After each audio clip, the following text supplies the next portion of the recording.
Oke, Assalamualaikum warahmatullahi wabarakatuh. Perkenalkan, nama saya Ahmad Fauzan Azim. Saya dari Fakultas Ekonomi, jurusan S1 Manajemen. Di sini saya akan menjelaskan tentang US Business System atau sistem bisnis di Amerika Serikat. Oh ya, sebelumnya ini adalah PPT yang dibuat oleh saya dan Indah Saido, teman saya, beberapa bulan yang lalu. Evolusi bisnis yang terjadi di Amerika Serikat. Yang pertama adalah di sistem pabrik dan revolusi industrinya. Revolusi industri yang terjadi pada pertengahan abad ke-18 membuat revolusi manufaktur mengalami perubahan akibat adanya kemajuan teknologi dan pengembangan sistem pabrik. Sistem tersebut menggantikan ratusan pekerja rumahan dengan mesin-mesin untuk produksi massal. Sistem pabrik mengurangi kebutuhan peralatan dan memungkinkan perusahaan membeli bahan baku dengan harga yang lebih murah melalui pembelian jumlah besar. Hal tersebut mendorong spesialisasi tenaga kerja. Sebagai gantinya, sekelompok pekerja yang semi terampil dilatih melakukan hanya satu tugas yang didukung mesin-mesin dan alat-alat khusus sehingga meningkatkan output. Dilanjutkan dengan laissez-faire dan era kewirausahaan. BIS Amerika Serikat menekankan falsafah laissez-faire. Apa itu laissez-faire? Prinsip di mana pemerintah tidak campur tangan dalam perekonomian, tetapi membiarkan fungsi bisnis berjalan tanpa kebijakan pemerintah dan sesuai dengan hukum-hukum alaminya. Keberanian mengambil resiko dan kewirausahaan menjadi ciri dari praktik-praktik agresif yang menciptakan beberapa perusahaan terbesar di Amerika Serikat. Timbulnya perusahaan raksasa meningkatkan standar hidup nasional dan menjadikan Amerika Serikat sebagai kekuatan dunia. Kontrol pasar secara total menjadi semboyan di berbagai industri.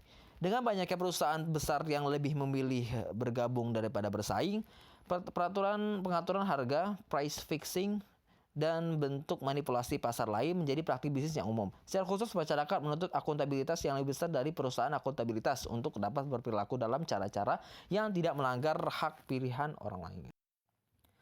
Setelah kita membahas tentang evolusi sistem bisnis Amerika Serikat, kita akan membahas tentang era-era yang sering dipakai atau tren untuk menjalankan bisnis di Amerika Serikat. Nah, yang pertama adalah era produksi. Era produksi muncul pada tahun 1913 ketika Henry Ford memperkenalkan lini perkaitan bergerak. Dengan mengadopsi tempat kerja yang tetap, meningkatkan spesialis tugas, menggunakan konsep scientific management, dan mengalihkan pekerjaan kepada pekerja, Ford secara dramatis meningkatkan produktivitas dan menurunkan harga. Akibatnya, Ford membuat harga mobil terjangkau untuk banyak orang. Dominasi perusahaan-perusahaan besar mempersulit individu untuk menjalankan bisnis pribadi mereka sendiri.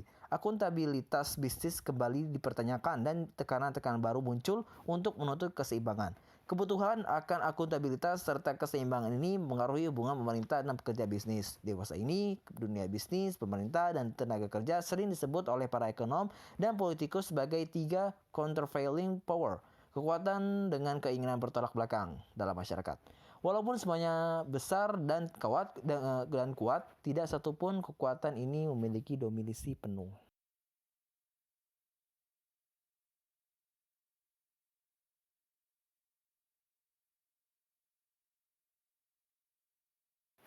Selanjutnya masuk ke era pemasaran.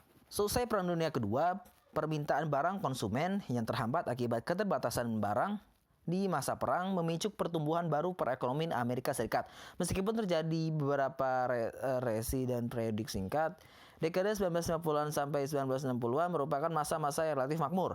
Produktif terus meningkat, teknologi semakin maju, dan standar kehidupan pun meningkat. Akan tetapi, menurut konsep pemasaran, bisnis bermula dari pelanggan. Produsen barang atau jasa akan mulai dengan meletakkan apa yang pelanggan inginkan dan kemudian menyediakannya. Pandangan terhadap akuntabilitas bisnis juga mengalami perubahan seiring dengan kemajuan konsep pemasaran dengan isu utama mengenai kebenaran dalam iklan.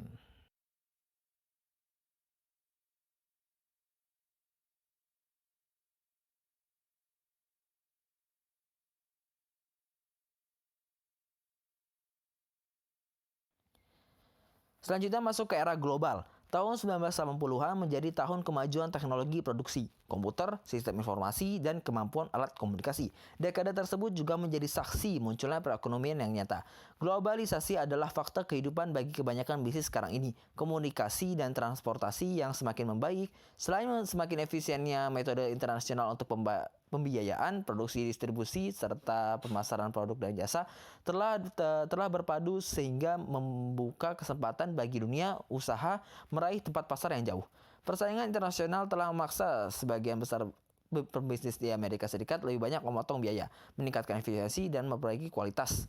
Dari pandangan akuntabilitas, isu utama yang berhubungan dengan globalisasi mencakup hak pekerja yang bekerja di fasilitas produksi lepas pantai dan menyeimbangkan biaya dan keuntungan outsourcing.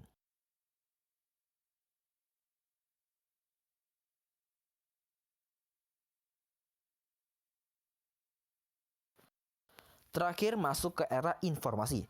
Bagaimana perkembangan internet mempengaruhi dunia usaha?